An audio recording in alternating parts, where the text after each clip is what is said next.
Hoje é um dia triste para o mundo da música, triste para quem conhece a história do Rush. Morre Neil Peart, baterista do Rush. Infelizmente faleceu devido a um tumor que ele tinha no cérebro, segundo informações que a gente acabou de receber, de verificar. E a intenção desse vídeo não é falar sobre o Neil Peart como baterista, como instrumentista, como letrista. Talvez você já saiba, talvez você vá ver isso ou já viu em outros canais. O que é mais pura verdade, ele era um dos maiores bateras, um dos maiores letristas, um dos caras mais talentosos em todos os sentidos. Era a veia criativa do Rush, essa que é a verdade. E também era aquela locomotiva por trás, que dificilmente você na verdade nunca via o Neil Peart meio barro, meio tijolo. Ele era um cara consistente tocando bateria. Mas existia uma característica no Neil que eu acho que flerta muito com você que é artista independente, que está procurando teu lugar ao sol, que está batalhando para ser profissional e viver da tua música. O Rush nunca foi uma banda aceita pela indústria da música, entre aspas. As gravadoras sempre odiavam o Rush. Nenhuma gravadora acreditou no Rush, essa que é a verdade. Quando entrou no Rush, o Neil Peart, ele disse, em várias entrevistas, ele já falou isso, que ele não acreditava que a banda fosse dar certo, não acreditava. Porque ele já vinha de um histórico de bandas em que, enfim, nunca deu certo para ele. E quando ele viu o som do Rush, ele disse, cara, dificilmente essa banda vai para frente, dificilmente a indústria, o momento que a gente está vivendo aqui vai favorecer o som que a gente está fazendo.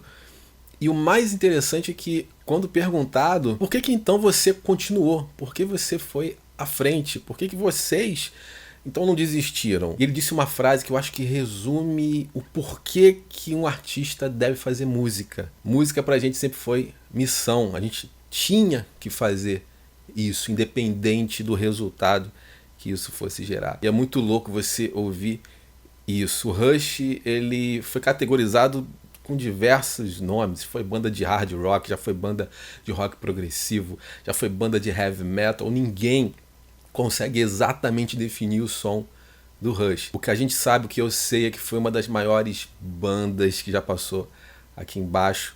Um frontman, um baixista talentosíssimo, Geddy Lee, um guitarrista fenomenal, Alex Lifeson, e um baterista que infelizmente nos deixa hoje e deixa esse exemplo. Vou deixar você com uma entrevista que o Rush deu, uma entrevista que pouca gente viu, em 1990, quando eles foram agraciados como a banda da década, depois de mais de 30 anos, quase 30 anos na verdade, na estrada. Foi talvez a primeira honraria grande que o Rush recebeu da grande mídia. Depois, com o público, com os shows lotados, a indústria se rendeu, mas até aquele momento era complicado.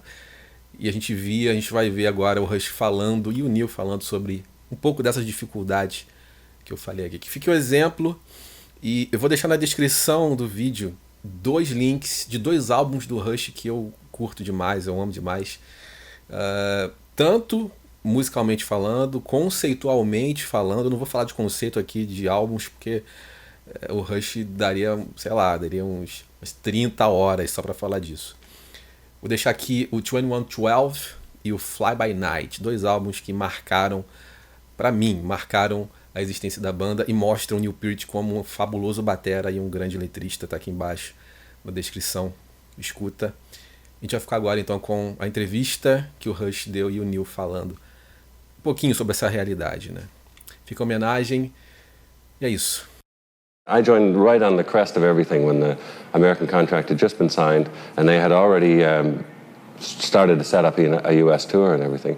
So that was all going on, but nobody believed it. I didn't believe it. You know, when the manager came to me and said, yeah, we got a band, you know, we got a U.S. contract and we're going to start a tour in August. And I'm like, I've heard all those things before. You know, I'd be in a small band and our manager would go to Toronto and talk to the record company and they'd say, oh, yeah, well, yeah, maybe we can do something. So the manager would get all hyped up and he'd want you to be hyped up. And he'd say, yeah, I think we're going to get a deal here and we're going to be out on tour opening for, you know, Jethro Tull or something. Oh, yeah? So you believe it. And then there's no problem there because it's all positive. But when it doesn't happen, you know, you tend to be, being that young and being that ambitious, you know, you really get crushed by it. So I heard all this stuff and I didn't believe it at all, that, you know, this band that I'd never heard of at the time could possibly have a U.S. recording contract. So basically we went off to the U.S. with all of that being true and in place, and disappeared as far as Canada was concerned because they still hadn't heard of us. And it wasn't until we started appearing on U.S. TV shows at the time and getting some attention by radio down there that suddenly, you know, to our great surprise, when we got the Juno for Most Promising Group in like 74, 75 or something like that, we were astonished because, you know, we couldn't get a high school gig in Canada at the time. Around the time of Caress of Steel, we kind of had a setback, and that was kind of a negative time. So maybe around that time we were pondering the future a bit. Caress of Steel was an important record in our development, but it certainly wasn't a very successful, commercially successful record. We were very proud of it, but unfortunately it didn't do that well, and it was at a transitional point where we were going from an opening act to a special guest with the occasional headline gig, and the gigs weren't doing too well, and we were hundreds of thousands of dollars in debt, so management was worried, the record company was worried, everyone was worried. Things were dark, and there was no support from outside us, you know, even from the record company, from management, even from our road crew, you know. Everybody was down on us. And we were working the most depressing places, tiny little clubs in suburban United States, you know, way in the outskirts of Chicago and stuff, playing these divey little biker bars and stuff. And we called that even at the time the Down the Tubes tour, half jokingly, but obviously half reflecting on the reality of it. I remember we were sitting in the van and we had a long talk about direction and, you know, whether we were doing the right thing. And we came out of that discussion feeling very positive about the direction we were going in. And we were quite, you know, fired up and angry about everyone's reaction and lack of belief. And suddenly, enormous crisis where we were all on our own, basically, and no support and very dark future, and had to examine that. You know, how do we counter this? Well, fortunately, I think anyway, the way we chose to counter it was with anger. You know, just bang, forget it. And 2112 was a result of that, and it was a very angry album. And the theme of it, even of the individual against the mass thinking, was the implicit theme of it, but it was also our theme, you know, it was also what was really angering us. So I think all of that conviction went straight into the music, and the whole album was made in like a month, so it was made under concentration, but also in a concentrated period of time. So I think there was also the possibility for that to happen, for all of this angst and all of this rejection and this resentment and everything that we felt did go into those grooves, I feel, and also spoke out, you know. It was true accessibility in the sense that it was communication. We were communicating our anger and our rebellion, and we're not going to take it anymore, and this is what we say, and tough. You know, all of that was in there, and suddenly that album spoke. Of course, everybody then felt, oh yeah, we knew it all the time. I mean, a lot of the reviews we got in the early days, they were biting. They were nasty. Yeah. But, you know, you slag them off, you know, you slag them right back, and you go, what does he know when you're younger? And then every once in a while there'll be one that you'll pay attention to and will teach you something about what you're doing, which is, I guess, the role of criticism. But unfortunately, they're few and far between, helpful criticism. We just fell through the cracks, basically, and an anomaly is the other way of saying that. Our record company was our American record company was in tremendous disarray at the time, and we were just, you know, allowed to stumble around. And in every respect, yes, having made really made our name on the stages, really, rather than through radio or through press. And radio for us was a response. You know, once we became popular enough as a live band, the request lines started to light up often enough about us that radio stations played us. And again, that was a very well-defined turning point with moving pictures. Our popularity reached a certain critical mass, basically, where it couldn't be held down that far anymore, and radio was forced into a very reluctant position of having to play us. But, you know, you're just as distrustful of good reviews. I mean, every time there's a really overly great review, you go, what is this? And you don't really have any respect for it either. So, you know, you're never happy, really. It's just that every once in a while you get that review that compliments you and criticizes you, that you kind of grabs your attention and makes you focus in that maybe this person is really sensitive to what we're doing. In the United States, it was different. We had college radio, and we had some of the small alternative stations around the United States, but no mainstream at all. And it was moving pictures that created that. And I don't think it was the difference in the music that time. I think it was just the critical mass of popularity that had been built up through just working, you know, just playing live. And I think we continued to open shows right up till about 77 or 78 or so. So we were still being seen by a lot of people who wouldn't pay money just to come and see us. The fact that we've been kind of an anti-image band, but not really militantly, I guess. It's kind of been accidentally an anti-image band, which has, in the end, come around to be our image to a certain degree. That's kept us away from a lot of the kind of lifestyle press, and it's kind of put us off in a more quiet place, which I think has been very healthy for us, and probably another ingredient as to why we've been around for so long. We're not that kind of group. We're not personalities, you know, like some other artists might be. You don't really see us in People magazine, although I think with Presto there was a photograph of the record, or of us, which my mother found very interesting. Oh boy, it's in People. But, I mean, that's how this success, they relate to success. But we've never been a group that's been, you know, a personality-type group. We're probably not the best-looking guys at the best of times. And there's nothing, what do you really think? But, you know, there's not something that you can latch on to, I think, with us physically that you consider attractive, maybe. But... and it's never been important to us to be regarded that way. Yeah, we have such a hardcore, dedicated, audience that they've really kept us going over the years. And I kind of look at it like that core is kind of always interested in, and it is, I think, real interest and curiosity as what we're going to do next. So they're really kind of involved in our growth. And regardless of which way we grow, I don't think they immediately turn off. They kind of listen and go, oh, this is what they're doing now. It's interesting. And then there's other fans that kind of come and go. When we do an album that happens to suit the popular mood, then, you know, it expands. And then when it doesn't suit the popular mood, then it shrinks a little bit. That core keeps us ticking. In, I guess that was about 1980 or so.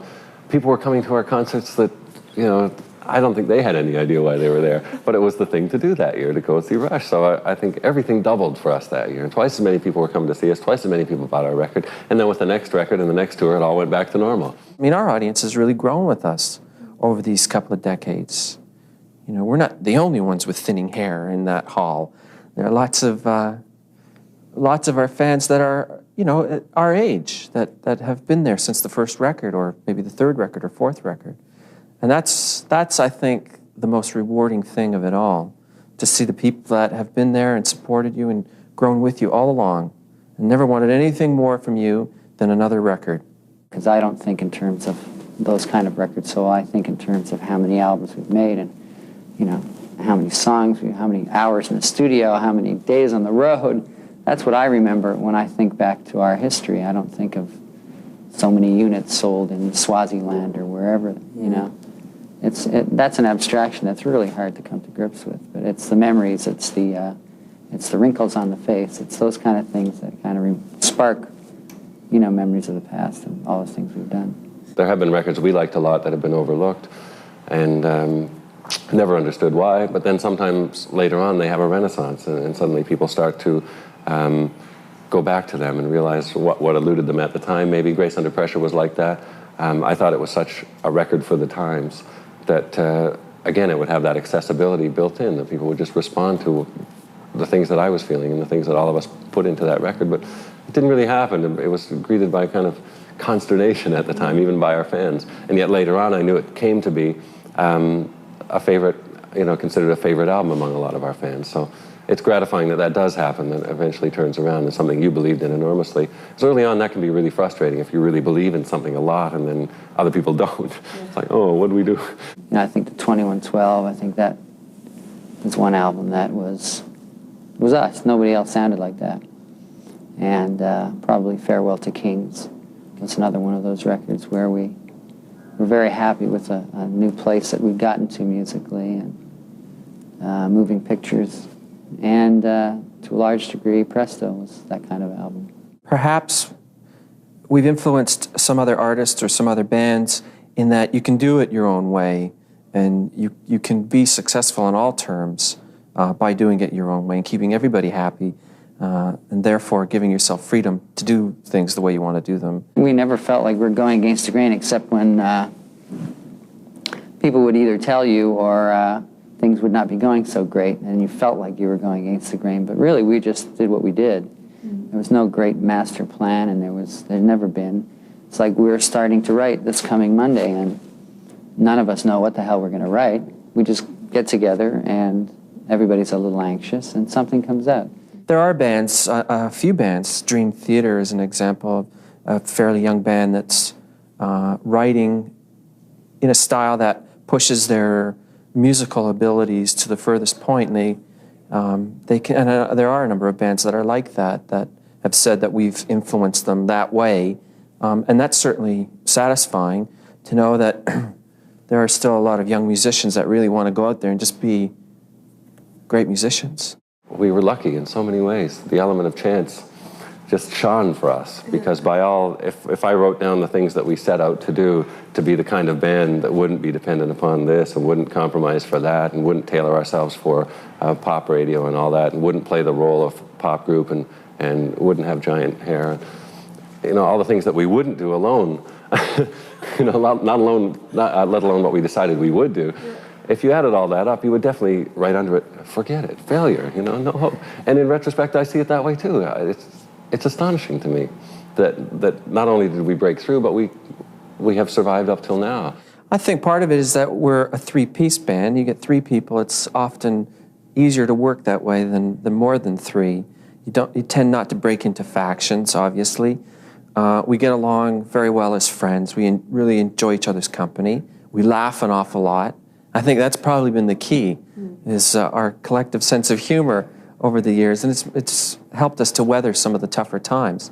When we started, people kind of expected you to they gave you some time to develop. You had a couple of albums to show your stuff, to get it together, before they just kind of hacked you off the label. But I think the attention span is much shorter now. I think you have less time to develop than you used to. And I think we partly learned it from experience, because when we first went on the road, we opened up for so many years for other bands. We were on the road with Kiss for years, and we saw how the unstable members of the band couldn't survive, and the stable members did and have. And we opened for bands like Aerosmith and saw how reckless self-destruction, was not the course for the future. So we just learned balance, I think, and we didn't have to overreact. Again, the way they didn't insist that no one else in the world should drink because we're hopeless alcoholics, none of that was necessary, because we could learn these lessons slowly. And we could see, okay, if people are playing this role, we used to watch them dealing with celebrity and dealing with fame, watch them dealing with the decadence and the excesses that are possible. When you have that much free time and disposable income and everything else, all these things can happen so easily, and we saw them happen firsthand. Watch these people that we were with every day going through these things. And I think that was an important lesson that taught us that, if we want to survive as we are, instead of becoming the role, and that really was the choice, as I perceived it then and as I do now. You can either play this role and become it, or fight it. Yeah. But it's not easy. It really isn't, because you're expected to do that. You're expected to play this role, and you're expected to be some kind of idol by everyone, by your fans. Everyone expects that kind of thing, and they can't believe that you could possibly want to do anything ordinary or just be an ordinary person.